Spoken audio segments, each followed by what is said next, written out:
Film diawali dengan memperlihatkan seorang remaja laki-laki yang bernama Mike yang pergi ke sekolah bersama dengan pamannya yang bernama Tony.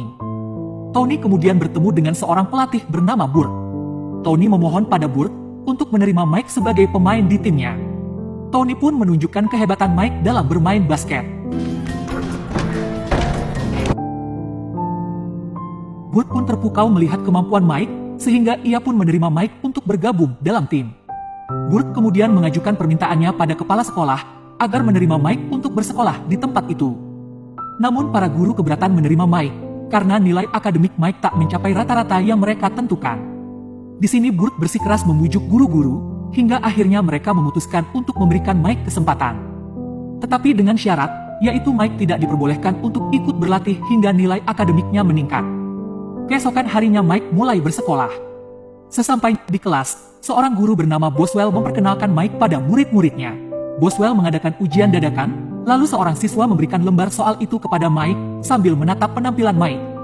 Saat para siswa mengerjakan soal, Boswell selalu memperhatikan Mike yang hanya berdiam diri. Hingga akhirnya bel berbunyi, lalu seluruh siswa pun pergi dan mengumpulkan lembar jawaban mereka, kecuali Mike. Di sini Boswell menghampiri Mike untuk mengambil lembar jawabannya, lalu memperbolehkan Mike untuk keluar dan memberikan buku pelajaran padanya.